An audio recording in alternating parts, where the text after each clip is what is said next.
Good morning, I'm John Carroll. It's Thursday, June 27th. After several years, the San Diego Zoo will once again be home to giant pandas from China. More on that next, but first, let's do the headlines. As Pride Month wraps up, President Joe Biden issued a blanket pardon yesterday for service members who were kicked out of the military due to their sexual orientation or gender identity. For 60 years, the U.S. military formally banned same-sex relationships, a policy that ended in 2013. White House officials say the act of clemency by President Biden affects about 2,000 veterans. However, LGBTQ+ advocates say the number of service members forced out officially or indirectly by less than honorable discharge or other discipline is much higher. They say it's more than 100,000. A federal judge has dismissed a lawsuit brought by a local pastor who claims he was removed from a City of San Diego board due to his views on those who are transgender. Dennis Hodges was serving on the city's Citizens Advisory Board on Police Community Relations. Hodges claimed in the lawsuit that Mayor Todd Gloria retaliated against him by vetoing his reappointment to the board. He argued the reason was because he abstained from voting to support a letter condemning transphobia during his unrelated work on the county's Human Rights Commission. The federal judge ruled that Mayor Gloria is allowed to veto members without cause. Two members of San Diego Wave FC will play for the U.S. women's national team at the 2024 Summer Olympics in Paris. Naomi Girma and Jaden Shaw were included in yesterday's roster, announced by U.S. Soccer. There is one big omission. Longtime Team USA star Alex Morgan will not participate. Morgan also plays with Wave FC. She said she looks forward to supporting the team and cheering them on. From KPBS, you're listening to San Diego News Now. Stay with me for more of the local news you need.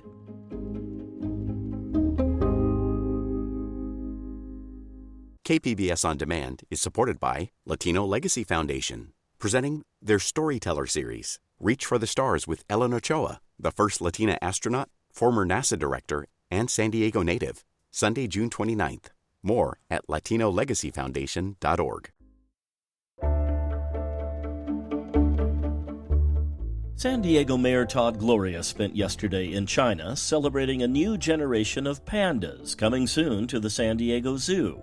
Katie Anastas says San Diegans will still have to wait until later this summer to see the panda pair. The two pandas are named Yunchuan and Xingbao.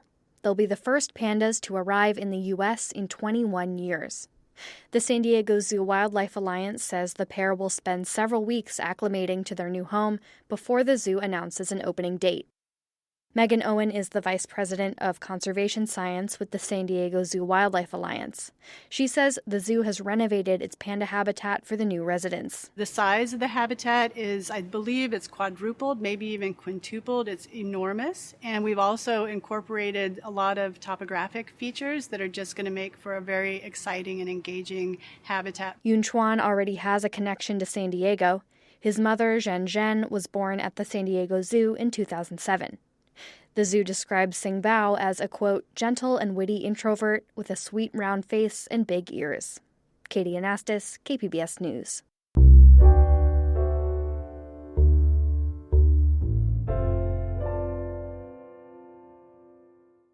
San Diego Mayor Todd Gloria's proposal for a 1,000-bed homeless shelter will soon be getting its first public hearing. Metro reporter Andrew Bowen has more. Several months ago, Gloria's office was approached by a real estate investor who had purchased a 65,000-square-foot warehouse just east of the airport. He offered to lease the space to the city for use as a homeless shelter. Gloria negotiated a deal and presented it to the city council in closed session. The council met another 3 times behind closed doors to discuss the deal, a sign of disagreement between the mayor and council president.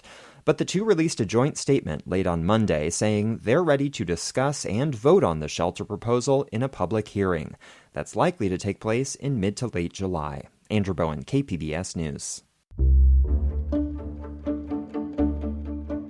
Coming up, since 2019, homeless patient admissions at Scripps Health's San Diego County hospitals nearly doubled to more than 22,000. Some need recuperative care, but there aren't enough beds. It's very different to heal in a tent or in a canyon or in the backseat of a car.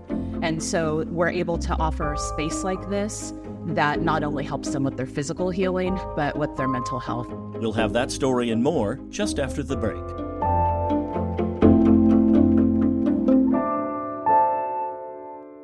KPBS On Demand is supported by the San Diego County Toyota dealers, presenting a new 2025 Tundra designed to combine performance and comfort with up to 437 horsepower and 10-speed automatic transmission. See your Toyota dealer. The San Diego County Toyota dealers. We make it easy.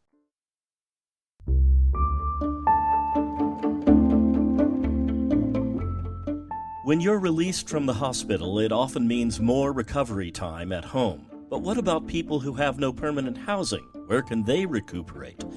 Health reporter Heidi DeMarco says that's the problem Scripps Health hospitals are facing, as the number of homeless patients they treat has nearly doubled in 5 years. Unfortunately, I got divorced, I got depressed, and I didn't want to stay in Phoenix anymore, so I flipped a coin, landed in San Diego. When Frank Serbay moved to San Diego in 2022, he had nowhere to stay. I came off that Greyhound bus and saw all that tent. I'm like, what did I get myself into? I was thinking about, okay, I got $100 left in my pocket. I'm going to go back to Phoenix. But I gave it a chance. Serbay, now 59, says he was struggling with alcoholism. I lost my job, my house, my car, my dog. I lost everything. Serbay found shelter at Father Joe's Villages in downtown San Diego. It was at their health center he had a pain in his leg checked for the first time and discovered he had a tumor. I had major surgery done on my leg, which they took a tumor out the size of a golf ball. After surgery, he needed additional care. Melody Thomas directs patient care and case management at Scripps Mercy Hospital. She works to find unhoused patients recuperative care. She says without a place to heal properly, those requiring ongoing attention may find themselves back in the ER within days. And that really is where if you need to recuperate from the hospital and you are homeless or unsheltered, that is an option. The recuperative care is usually a higher medical need than what they can manage at a shelter bed. Homeless individuals often seek emergency care for immediate needs, but are released when they are medically cleared, even if they require ongoing care. Thomas says last year, Scripps' 5 San Diego hospitals treated 22,227 homeless patients. This year, they're on track to double that number. State law requires hospitals to track and create discharge plans for homeless patients, connecting them to shelter options. Thomas says the challenge is the shortage of beds and difficulty accessing recuperative care programs. That process does vary based on managed Medi-Cal. So how and when we can get authorization for that, specific bed, then determining the timeliness of getting the patient into the recuperative care bed. That's, I think, where the opportunity is. Some patients who need recuperative care may end up back on the street because there can be a lag between when a patient is released from the hospital and insurance approves it. Thomas says it's challenging to know how many people need recuperative care but don't get it. Some patients give up during the waiting process. Others need it but refuse it. After his surgery, Serbay recovered in the recuperative care program at Father Joe's Villages. The program has 28 beds, and patients are supported by on-site nurses. Jesse Casement connects clients to social services at Father Joe's Villages. It's very different to heal in a tent or in a canyon or in the backseat of a car. And so we're able to offer a space like this that not only helps them with their physical healing, but with their mental health and just the relief from knowing that they're safe and can heal the way that they need to. Serbay recuperated in a clean and safe room shared with just one other person. So I got a peace of mind every night since I've been here.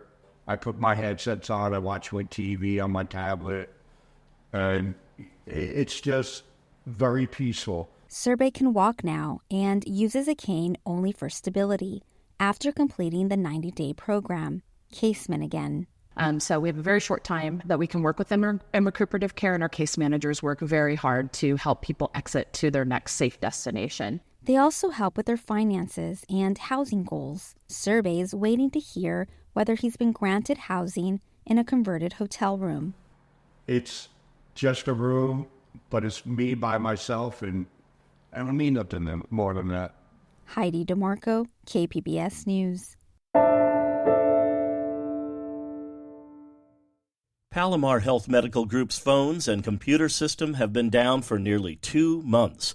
North County reporter Alexander Nguyen tells us how that's affecting patients. The doctor's office didn't have any medical records, anything whatsoever. Sabir Hassan was one of the people who wrote to KPBS detailing their ordeal with Palomar Health Medical Group's computer outage. The other problem is that the doctor cannot come up with any conclusive treatment plan because they don't have access to the previous records. Hassan's problem mirrors dozens of others who contacted KPBS about the same issue.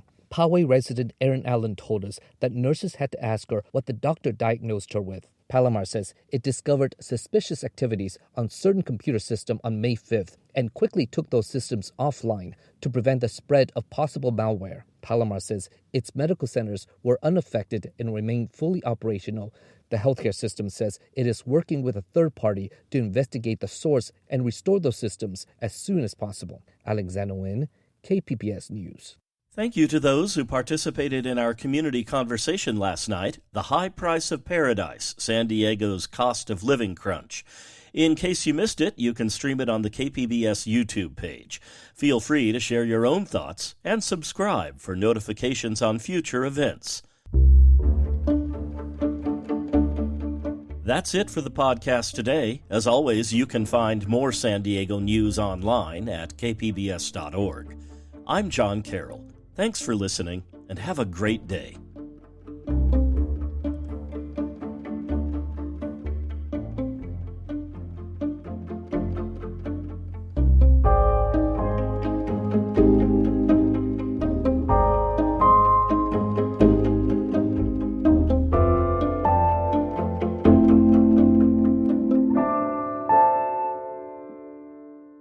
KPBS On Demand is supported by the San Diego County Toyota dealers, offering a new 2025 lineup of vehicles at your local Toyota dealer, including a new Tacoma with turbocharged 4-cylinder engines and a hybrid powertrain option. The San Diego County Toyota dealers. We make it easy.